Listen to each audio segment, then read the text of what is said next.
오늘은 종려주일입니다. 우리 예수님께서 마지막 사역, 십자가 지시는 그 사역을 하시고자 예루살렘으로 들어가시는데 조그만 나귀를 타고 들어가십니다. 이 사실을 알고 있는지 아니면 모르고 그랬는지 많은 사람들이 예수님 주변으로 몰려들어서 손에 종려나무 가지를 꺾어서 흔들리면서 환영하고 찬양을 합니다. 호산나, 호산나. 주의 이름으로 오시는 이여 지극히 높은 곳에 호산나 하면서 찬양하고 노래하고 춤을 춥니다. 그런데 이 일이 있은 후에 며칠이 지나서 우리 예수님께서는 잡히시고 고난당하시고 또 십자가에 못 박혀 돌아가시게 되었습니다. 그래서 교회는 오늘을 종려주일로 그렇게 지키고 내일부터는 고난주간으로 저희들이 함께 지킵니다. 고난주간은 예수님께서 당하신 그 고난을 저희들이 깊이 생각하고 십자가를 묵상하는 그런 주간이 되겠습니다. 물론 여러분들 삶 가운데서 십자가를 항상 옆에 두고 묵상하시지만은 특별히 이 고난주간에는 더욱더 십자가를 바라봐야 될 줄로 믿습니다. 기독교는 십자가의 종교입니다. 십자가를 자랑하고 십자가를 사랑합니다. 그래서 교회마다 한가운데 십자가가 걸려 있거나 아니면은 큰 십자가가 놓여 있게 되죠. 우리 성도님들의 가정을 방문하다 보면은요, 집집마다 벽에 십자가가 걸려 있거나 아니면은 잘 보이는 곳에 십자가 모양이 놓여 있습니다. 어떤 사람은 십자가로 목걸이를 하고 또 어떤 사람은 귀걸이도 하고 십자가 모양의 장신구를 가지고 다니는 사람도 있습니다. 왜 그렇습니까? 십자가가 좋기 때문에 그렇습니다. 그런데 여러분 너무나 잘 아시다시피 원래 십자가는 사형 틀입니다. 아주 잔혹한 사형 틀이죠. 고대 로마에서 사용되었었던 아주 끔찍하고 처참한 사형의 도구가 바로 십자가입니다. 사람이 죽을 때 가장 행복하게 죽는 것은 빨리 죽는 거죠. 빨리 죽는 것이 행복합니다.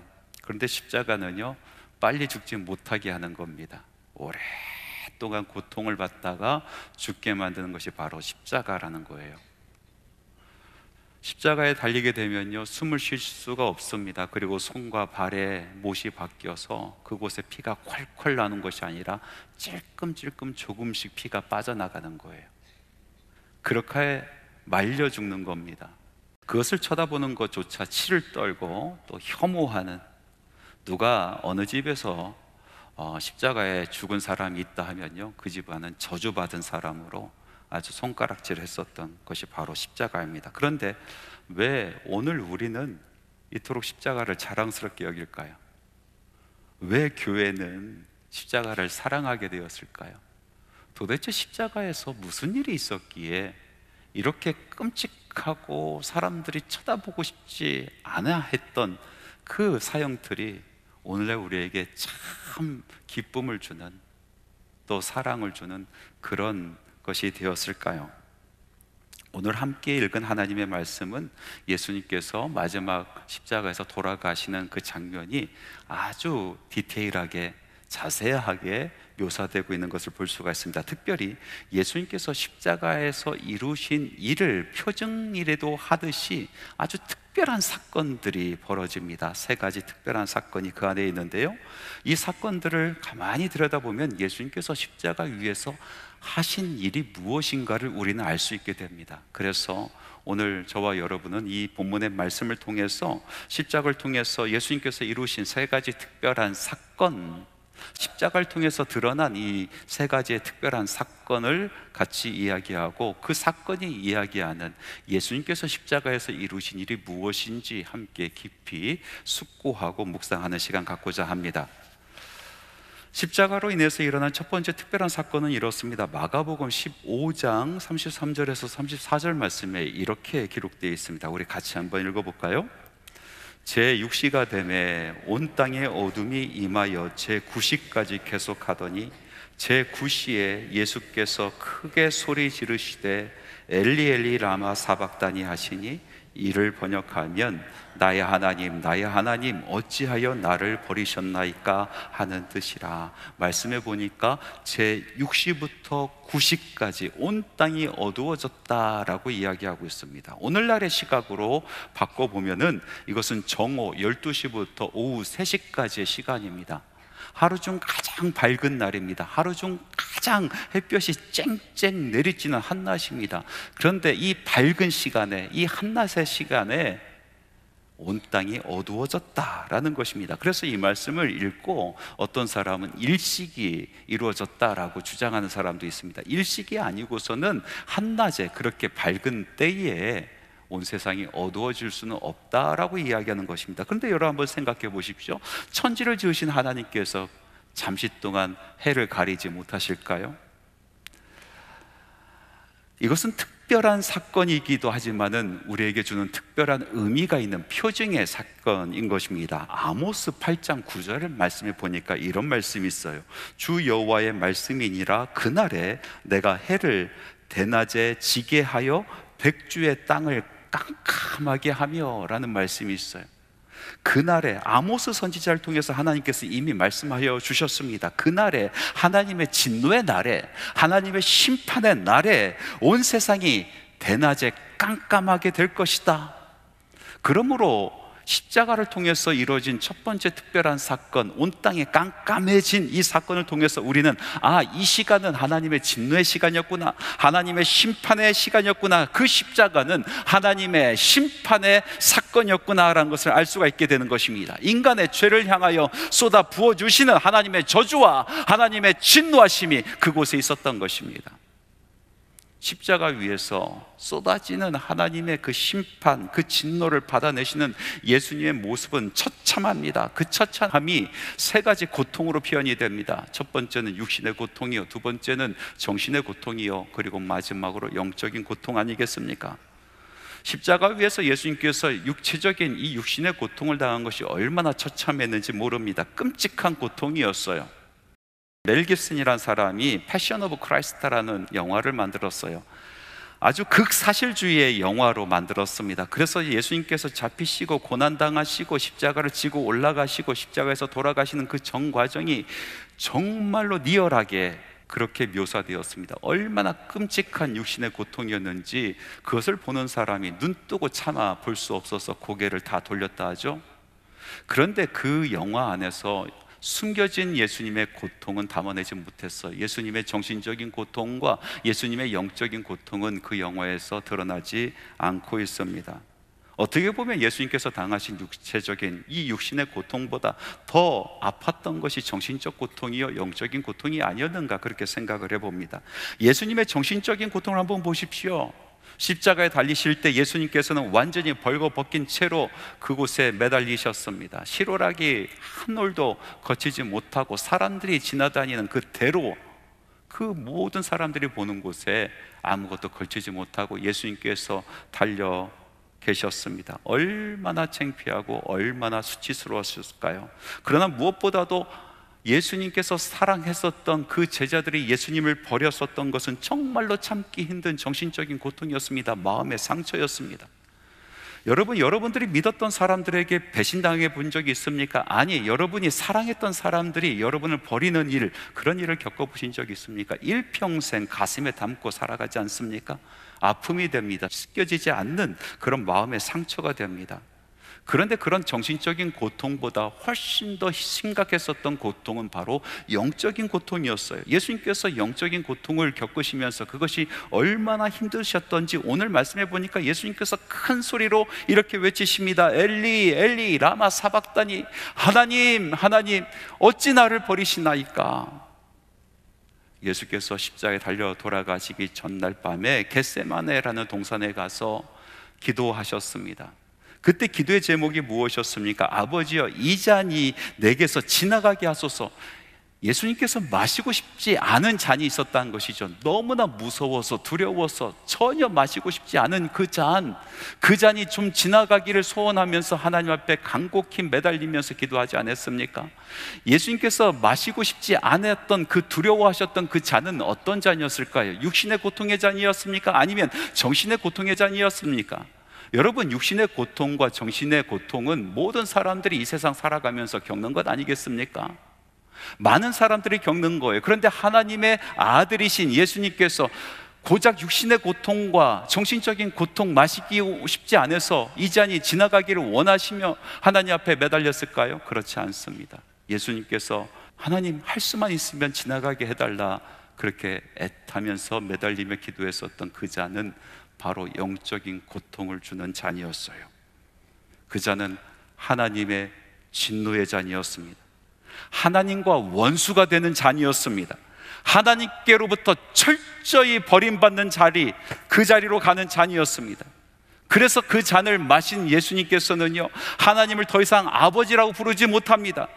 아바, 아바, 라마, 사박다니 이렇게 말씀하지 못하시고 엘리, 엘리, 라마, 사박다니라고 말씀하십니다. 아버지라고 부르지도 못하시고 완전히 죄덩어리가 돼 버리셔서 인생을 저주하듯이 하나님, 하나님, 왜 나를 버리시나이까 울부짖는 처지가 되어버린 것입니다. 여러분, 세상에서 가장 비참한 인생은 무엇입니까?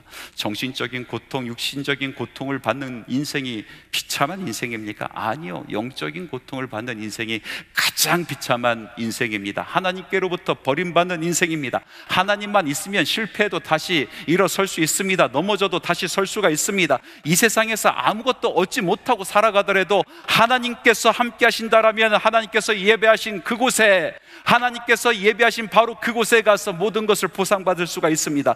그러나 하나님께로부터 버림받은 인생은 이 생의 고통뿐만 아니라 저승에서도 가질 수 있는 것이 아무것도 없는 것입니다. 철저히 버림받는 것입니다. 더군다나 하나님께서 사랑하는 사람, 하나님을 정말로 사랑하는 사람이 하나님께로 버림받는 그 잔을 마시게 된다는 것은, 그것은 정말로 끔찍한 일인 것입니다. 영적인 고통이 가장 심하셨어요. 십자가, 그것은 하나님의 진노의 자리, 하나님의 저주의 자리, 하나님의 심판의 자리였습니다. 또 십자가를 보십시오. 오늘 말씀해 보니까 십자가를 통해서 나타난 두 번째 특이한 사건이 있습니다. 마가복음 15장 37절에서 38절 말씀인데 우리 같이 한번 읽어보겠습니다. 예수께서 큰 소리를 지르시고 숨지시니라. 이에 성소 휘장이 위로부터 아래까지 찢어져 둘이 되니라. 오늘 이 말씀에 보니까 십자가 지시고 우리 예수님 돌아가실 때 하늘이 깜깜해졌던 그 사건 못지않게 아주 특이한 사건이 벌어지는데, 그것은 성소의 휘장이 위로부터 아래까지 찢어지는 사건이었습니다. 예수님께서 돌아가실 때 큰 소리를 치셨다고 하죠. 그런데 무슨 말씀을 하셨는지 기록이 나와 있지 않아요. 십자가 밑에 끝까지 남아 있었던 사도 요한의 증언에 보니까 예수님께서 돌아가시기 전 마지막으로 하신 말씀은 다 이루었다라는 말씀이라고 증언하고 있어요. 그래서 우리는 추정컨대 예수님께서 마지막에 숨이 넘어가시면서 큰 소리로 외치셨던 것은 다 이루었다라는 그 말씀이 아닌가 추정해 보는 겁니다. 세상에 있는 사람들은요, 죽음을 맞이하면서 후회합니다. 그래서 모든 사람들이 죽어가면서 껄껄껄껄 한다 하지 않습니까? 웃는 소리가 아니라 내가 그렇게 할걸, 내가 그거 하지 말걸, 내가 그렇게 살지 말걸 하면서 후회하면서 죽는 것입니다. 모든 인생은 죽음을 앞에 두고 그 인생을 후회하는 거죠. 그런데 예수님께서는 말씀하십니다. 다 이루었다. 하나님의 아들이신 예수님께서 후회 없이 모든 것을 이루어내셨다라고 말씀하고 돌아가셨다는 거예요. 그러면 예수님께서 마지막까지 이루신 것이 무엇입니까? 예수님께서 마지막까지 이루신 것은 바로 우리의 죄값을 치르셔서, 그래서 우리로 하여금 하나님 앞에 나아갈 수 있게 만드는 그 길을 만드신 것이었습니다. 그 결과의 표징으로 성소의 휘장이 위로부터 아래까지 찢어졌다라고 이야기하고 있습니다. 성막을 보십시오. 이 성막은 성소와 지성소로 나눠져 있지 않습니까? 성소와 지성소를 가로막는 큰 휘장이 있습니다. 성소도 일반 사람들이 들어가지 못하고 선별된 제사장만 들어갑니다. 하루에 한 번씩 들어가서 아침 저녁으로 가서 향을 피우고 떡을 먹습니다. 지성소는요, 아무나 들어가지 못합니다. 대제사장만 1년에 한 번 이스라엘의 모든 죄를 짊어지고 그 지성소 안으로 들어가서 하나님을 만나는 겁니다. 그런데 그 들어갈 때 말이죠, 제사장이 오는 그 옷 모든 깃에 방울을 답니다. 그리고 발목에 끈을 매달아요. 지성소에 들어가서 진례를 하고 하나님을 만나는 모든 과정이 딸랑딸랑 거리는 방울 소리로 알아듣게 되는 거예요. 그런데 어느 순간 방울 소리가 멈춥니다. 그리고 그 소리가 들리지 않는 지 오래됩니다. 그러면 사람들이 묶어놨던 끈을 끌고 나오는 겁니다. 사람들이 들어갈 수 없으니 그 안에서 즉사한 대제사장을 끌어내는 거죠. 여러분, 죄로 인해서 우리는 하나님 앞에 나아갈 수 없는 사람들이었습니다. 죄가 하나님과 우리 사이를 갈라놓았습니다. 심판자이신 하나님 앞에서 우리의 죄는 모두 드러나게 돼 있습니다. 그 죄가 드러난다라면 우리는 죽음으로 갚아야 되는 것입니다. 영원한 죽음으로 갚아야 되는 것입니다. 하나님 앞에 담대히 나갈 수 있는 사람이 아무도 없었습니다. 그러나 오늘 말씀해 보니까 예수님께서 십자가에 이루신 일, 바로 성소의 휘장이 위로부터 아래까지 찢어졌다라는 것입니다. 길을 내셨다라는 것입니다. 이 엄청난 사건을 히브리서 기자는 이렇게 설명하고 있습니다. 그러므로 형제들아, 우리가 예수의 피를 힘입어 성소에 들어갈 담력을 얻었나니 그 길은 우리를 위하여 휘장 가운데로 열어놓으신 새로운 살 길이요, 휘장은 곧 그의 육체니라. 아무 흠도 없고 죄도 없으신 예수 그리스도께서 우리의 모든 죄를 짊어지시고 어린 양이 되시고 완전히 죄덩어리가 되셔서 자기 몸을 찢으심으로 말미암아 우리가 우리의 죄값을 다 치르게 되었고, 우리는 심판자이신 우리 하나님 앞에 담대함을 얻고 나갈 수 있게 되는 것입니다. 우리는 죄인이지만은 예수 그리스도의 공로를 힘입어, 십자가의 그 공로를 힘입어, 예수 그리스도의 피의 공로를 힘입어 하나님 앞에 담대히 나갈 수 있게 되는 것입니다. 하나님을 찬양할 수 있게 되는 것이고, 우리의 마음의 소원과 입술의 간구를 하나님께 아뢰 수 있습니다. 우리는 눈을 들어 하늘을 바라볼 수 있고 아바, 아버지라 부를 수 있게 되는 것입니다. 우리가 믿는 하나님은, 천지를 지으신 나의 하나님은 아리송한 미지의 하나님이 아니라는 것입니다. 장막 뒤에 가려진 하나님이 아니시라는 것입니다.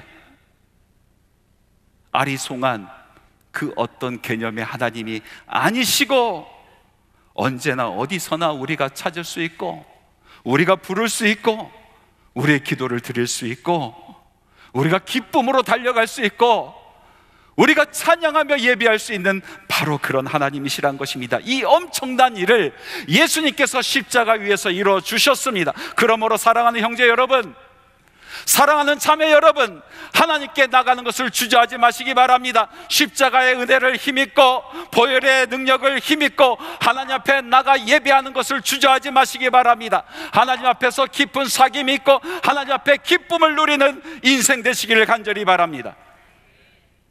그런데 예수님께서 십자가에서 이루신 이 놀라운 사건, 죄인된 우리가 하나님 앞으로 달려갈 수 있는 그 길이 예수님으로 말미암아 생기게 되는데, 아무나 그 길을 갈 수 있는 것은 아닌 것 같아요.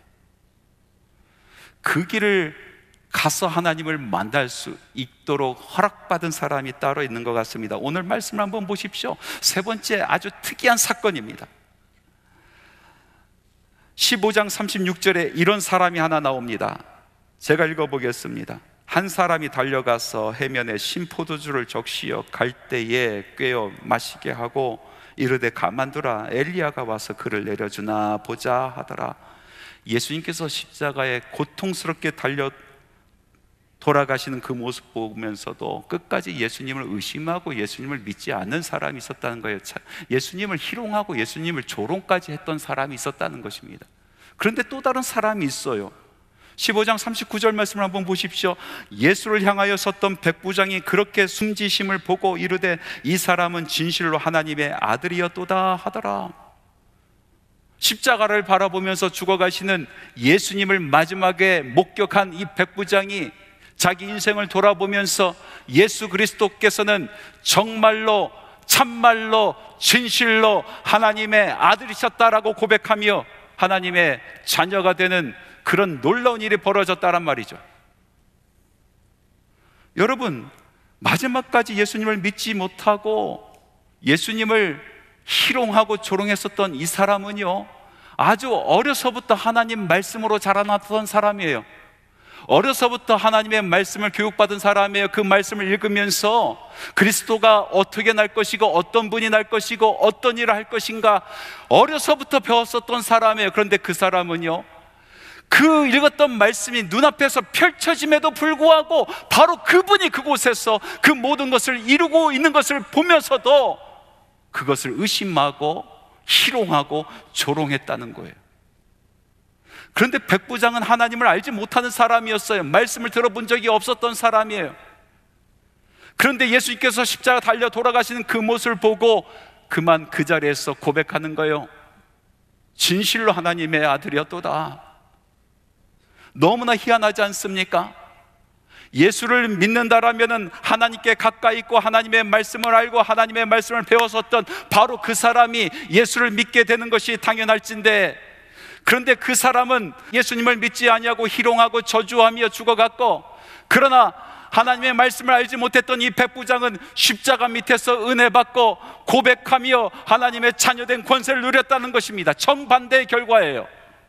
너무나 신기하지 않습니까? 너무나 신비롭지 않습니까? 이 믿음이라는 것이 너무나 신비롭지 않습니까?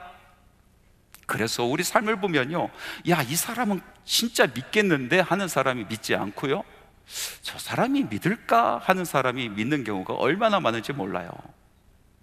제가 어려서부터 신앙생활하면서 함께 자라났었던 그 친구들을 한번 생각을 해보았어요. 또 목회하면서 함께 만났던 성도들을 생각을 해봤어요. 어떤 사람은 저 사람 정말 예수 잘 믿게 생겼다, 참 잘 믿게 생겼다 했던 사람들이 그만 교회를 떠나가고 마음과 입에 악독만 가득 남은 그런 사람들 참 많이 있어요. 근데 어떤 사람은요, 저 사람이 예수 믿을까 싶은데 그런데도 꼬박꼬박 교회 나오고요, 그리고 그 사람이 삶이 변하고요, 은혜의 삶으로 바뀌는 것을 수도 없이 많이 봤어요. 제 어렸을 때 함께 했었던 친구 중에서 정말 쟤 좀 교회 안 나왔으면 좋겠다 하는 그런 친구가 있었어요. 아까르마 탔어요. 여러분, 아까르마 타면요 날라리입니다. 그 친구는 아까르마 타고요, 얼마나 입이 거친지요, 욕 없이는 말을 하지 못하는 사람이에요. 교회 밖에서 하는 행동들은요 너무나 추잡한 행동들이에요. 아우, 쟤만 교회 안 나왔으면 참 좋겠는데, 그런데도 꼬박꼬박 나와요. 그 친구 예수 못 믿을 사람 같이 보였어요.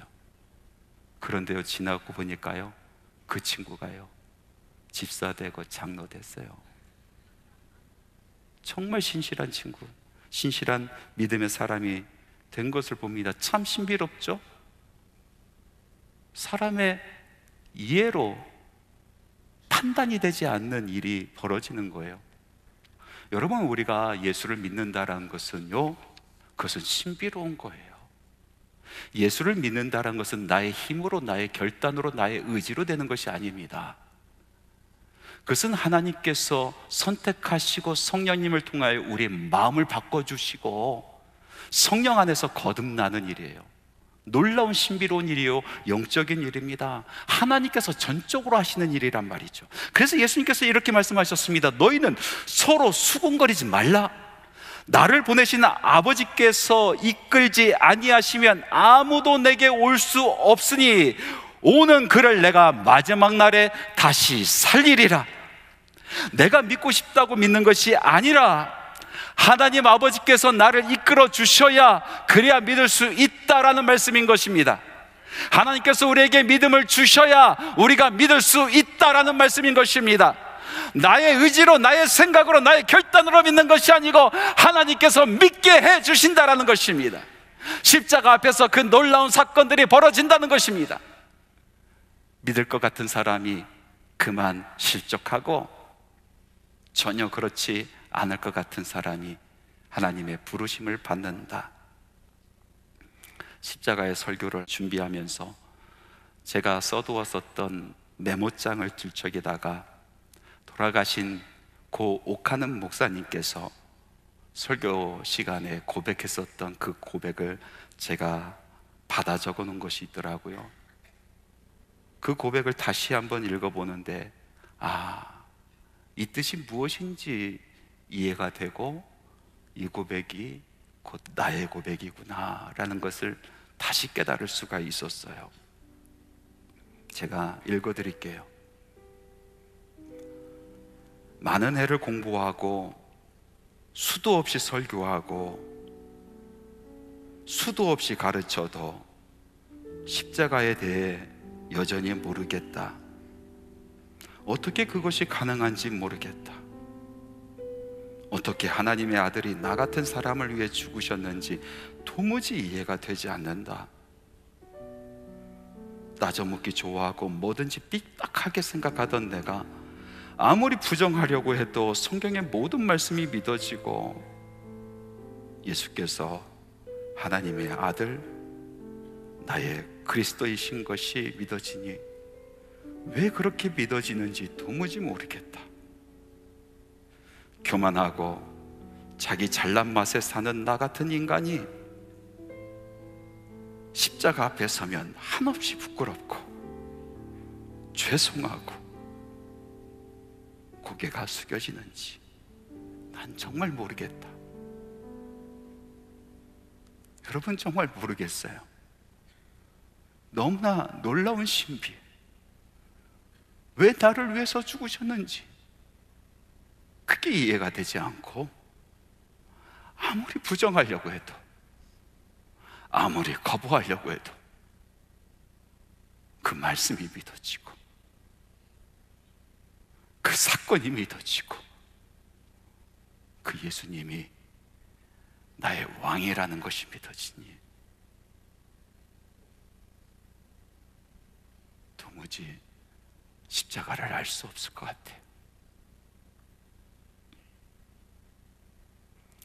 말씀을 맺겠습니다. 여러분 혹시 여러분의 삶이 너무나 힘드십니까? 되는 일도 없고 그래서 낙심되십니까?